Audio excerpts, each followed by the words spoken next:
अस्सलाम वालेकुम रहमतुल्लाहि व बरकातुहू। कान में अगर शदीद किस्म का दर्द होना शुरू हो जाए और रात के वक्त ये अक्सर होता है बच्चों को, बड़ों को या जवानों को, तो आप ये मजबूर हो जाते हैं कि कहीं हॉस्पिटल में या किसी डॉक्टर को उठाना मुश्किल होता है। तो उस वक्त आपने क्या करना है, इस वीडियो में मैं आपको डिटेल से बताऊंगा ये दर्द कैसे होता है, क्यों होता है और इसका आप घर पर ही इलाज कैसे कर सकते हैं। दोस्तों, मैं हूं डॉक्टर हाफिज सर अंजम। आप देख रहे हैं doctor Hafiz AS clinic YouTube channel.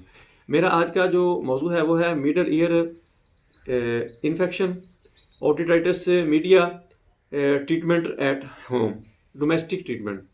दोस्तों, अगर आपके कान में दर्द होना शुरू हो जाता है तो उसकी कई वजूहत हैं। आपको सर्दी लगने की वजह से हो सकता है, फ्लू हो सकता है, आपके गले में कोई इन्फेक्शन हो सकता है, गले के इन्फेक्शन की वजह से कान में तकलीफ हो जाती है, इन्फेक्शन हो जाता है, या नेज़ल प्रॉब्लम, नाक की नाली में कोई प्रॉब्लम हो तो उसकी वजह से ये मसला बन सकता है। पहले तो इनका तदारक करना है। अगर कोई ऐसा मसला हो तो उसकी ट्रीटमेंट फ़ौरन ही लें, वो कवर हो जाए, ये भी ठीक हो जाएगा।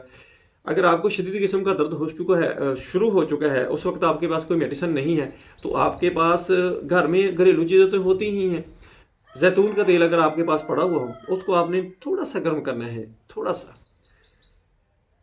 लेट जाना है, दूसरे बंदे को या खुद ही आपने उसको कान के अंदर अंडेलना है। 5 कतरे, 4-5 कतरे आपने अंडेल कर थोड़ी देर लेटे रहना। इंशाल्लाह 10-15 मिनट के बाद ही आपको अफाका मिल जाएगा, रिलीफ मिल जाएगा।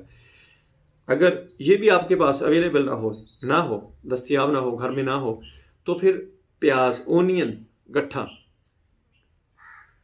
वो आपने लेना है।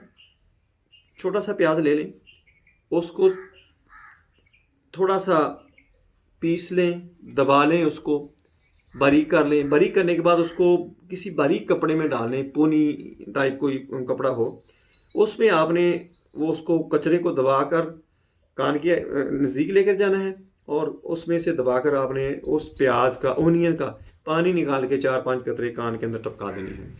इसके साथ साथ अगर आप हो सके तो एक गुले यम्मस होता है, पहाड़ी गट्ठा जिसको कहते हैं, पहाड़ी गंडा, वो आपने पौधा कहीं से ढूंढ कर लाना है। वो मैं इसके साथ तस्वीर भी उसकी लगा दूंगा। वो घर में ज़रूर रखें, इसके लिए इंतहाई ज़बरदस्त है। वो पहाड़ी प्याज जो होता है, अगर वो आपके घर में है तो उसको आपने पत्ता, वो लंबे लंबे पत्ते उसके होते हैं, वो आपने एक पत्ता तोड़ना है। कुछ दिनों के बाद कान के अंदर, दोनों के अंदर आपने ऐसे फेर लेना है जैसे रुई से साफ करते हैं कान को, ताकि उसका मवाद जो है अंदर थोड़ा थोड़ा सा लग जाए। इससे कान का इन्फेक्शन आपको नहीं होगा। ज़बरदस्त किस्म की वो कान की दवाई है, मेडिसिन है और मुफ्त में है। कहीं भी आप किसी गमले में लगा सकते हैं। अगर आपके करीब कोई प्लाट है, प्लाट में लगा लें। लोगों का भी भला करें, अपना भी। इंशाल्लाह मेरी वीडियो पसंद आए, इसको लाइक करें, दोस्तों इस बारे में शेयर करें, बेल आइकन को प्रेस करें, मेरे चैनल को सब्सक्राइब करें। अपना ख्याल रखें। Stay connected, stay happy, stay healthy. अल्लाह हाफिज़। अस्सलाम वालेकुम।